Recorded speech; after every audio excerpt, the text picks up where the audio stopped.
वट सावित्री व्रत का कथा श्रवण करना चाहिए।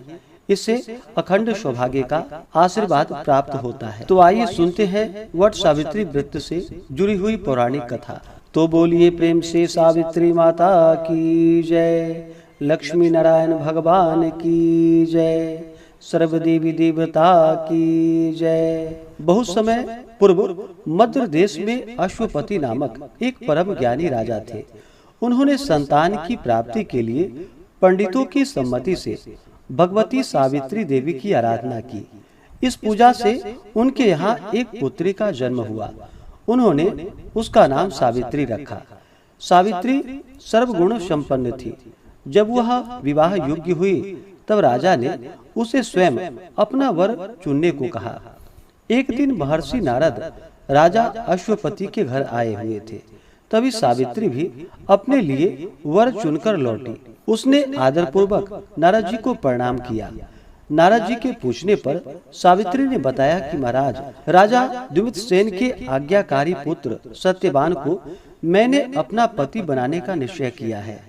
तीनों लोकों में भ्रमण करने वाले नारद जी ने उसके भूत, वर्तमान और भविष्य को देखकर राजा से कहा कि हे राजन, तुम्हारी कन्या ने वर खोजने में निसंदेह भारी परिश्रम किया है। सत्यवान, गुणवान और धर्मात्मा है।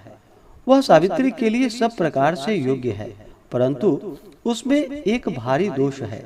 वह अल्प आयु है और 1 वर्ष के पश्चात वह मृत्यु को प्राप्त होगा।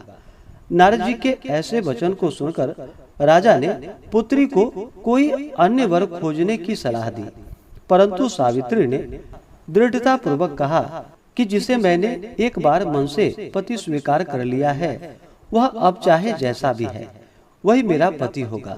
सावित्री के ऐसे दृढ़ वचन को सुनकर राजा अश्वपति ने उसका विवाह सत्यवान से करा दिया।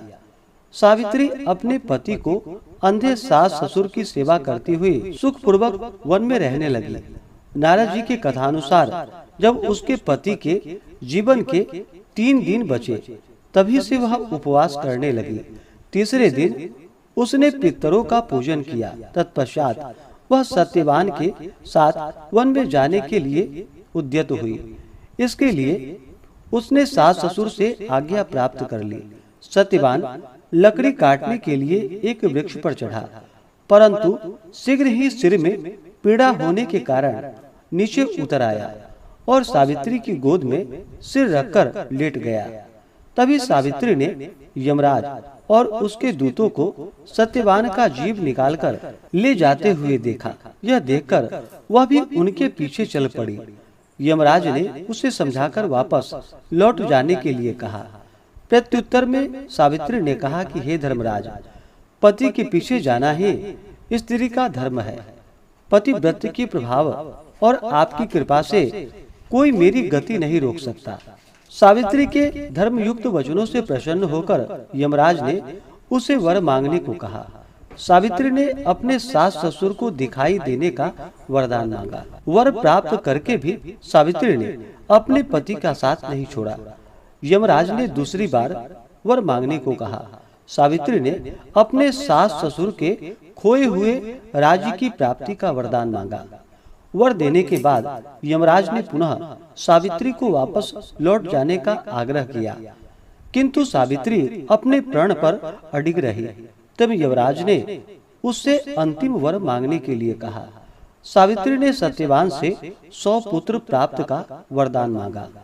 सावित्री की पति भक्ति और युक्तिपूर्ण वचनों के बंधन में बंधे यमराज ने सत्यवान के जीव को पाश से मुक्त कर दिया। सावित्री को वर देकर यमराज अंतर ध्यान हो गए और वह लौटकर वट वृक्ष के नीचे आई।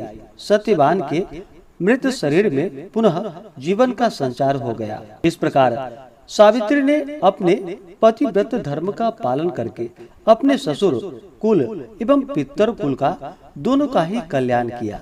इस प्रकार से जो भी वट सावित्री का स्त्रियां व्रत धारण करती हैं, तो उनका सौभाग्य अटल होता है, पति की आयु लंबी होती है, दाम्पत्य जीवन खुशहाल होता है तथा सभी प्रकार के सुख और समृद्धि की प्राप्ति होती है।